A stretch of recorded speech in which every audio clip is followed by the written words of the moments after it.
Welcome back to the Eric Crown Crypto channel. Wishing you a happy daily start. It's like Saturday morning here as we get prepared to talk about good old Ethereum. It's been a while for Ethereum, but I wanted to follow up on some higher term time frame setups for Ethereum, as it looks like Ethereum is probably going to be taking the reins away from Bitcoin for the next sort of period of this market before we get the next sort of flip in the overall cycle as well. Other than that, I wanted to once again give the highlight, yes, to good old Bybit for their promotion going on where they're offering 0% on maker fees for derivative contract orders.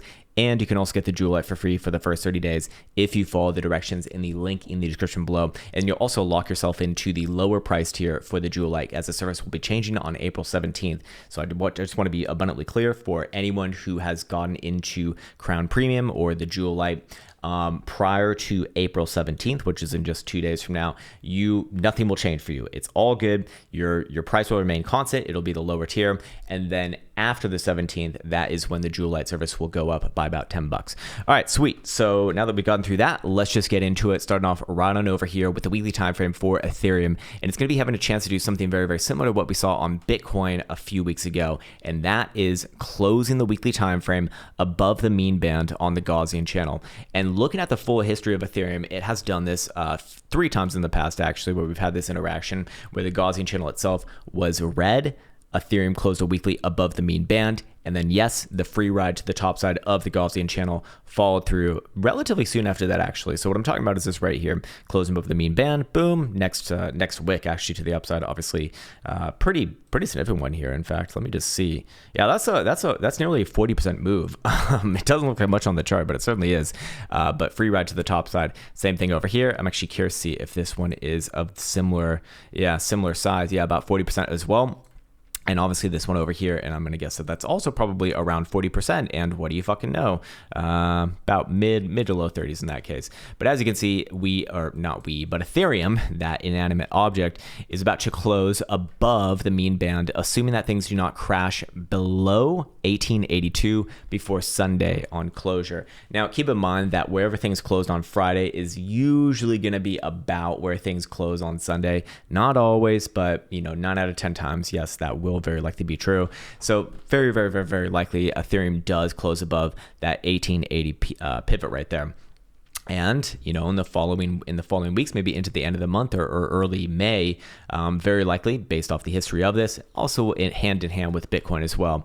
Probably do see that move up to the top side of the Gaussian channel, which is currently at about 2350-ish, let's say. And I'm just curious here as well, from the mean band to the top side. Yeah, it's about a 30% move. Okay, so fair enough. Anyways, I wanted to now throw this into a general setup that we've mostly been looking at on Bitcoin, but we actually do have one available here on Ethereum as well. It's actually fired off as of a couple periods ago, but it's the 5-day time frame looking at volatility versus stochastic momentum. Basically, the setup is this: anytime we've seen volatility get down to extreme lows, which are defined on Ethereum as 10 percentile or lower, the expansion phase that naturally happens after that has led to a pretty sizable move, and the direction of the stochastic oscillator has been very accurate, historically speaking, in suggesting that price will move, in this case, to the upside. In fact, there's been 6 prior times where we've seen over the full history of Ethereum where volatility has been that low and expanded from those extreme low levels. And of those 6 times, there's been an average return of about just under 40%, let's say, over the course of about 23 to 25 days. And the standard deviation as far as return goes would be about 14. So again, we're dealing with 6 iterations here. It's not a whole hell of a lot. It's the best that we can do, obviously.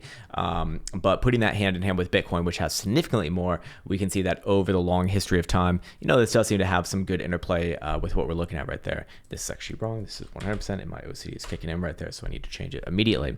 Anyways, so yes, where did this officially fire off, though? Because it didn't fire off just now. It fired off back here, which was basically the last week of March. And so we are working on Ethereum is working on day number 15 out of this setup. Now, keep in mind, again, on average, it takes about 25 days. In fact, all of the prior iterations that we did see took about 25 days, except for one, which was 20 days. So I just thought that was rather interesting. So things, generally happen relatively fast. Again, on closure tonight, it'll be day number 15, and we've seen about 18% of that move already. But putting this one again hand in hand with what we just saw on the Gaussian channel, and also incorporating the holistic picture of what we've been looking at on Bitcoin as well. Could this go higher? Well, based off these stats over here, yeah. On the lower end of the first standard deviation as far as returns goes, 24.5% move, 25% move basically. Now, again, we've already done about 18% of that move, but if we were to play out 25%, where would that put Ethereum? That would be about 2250. That would actually not be the top side of the Gaussian channel.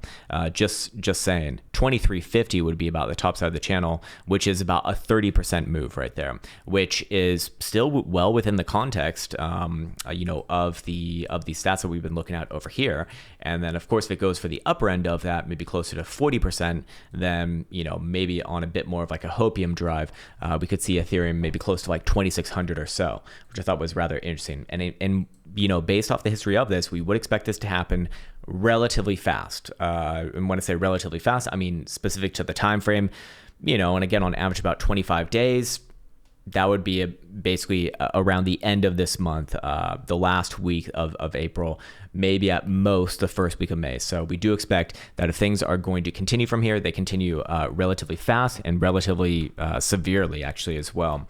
To top it off, we can also look at, of course, a nice Fibonacci retracement here. If I do put on my drawing tools, which let me just do right now, just taken from the top side of Ethereum on the all-time high to the current lows that we did see over November, or actually for Ethereum, it was June of 2022. And we can see a couple of interesting things. First and foremost, we do see that Ethereum is pretty much right around the 0.5 right here at 2100 or so.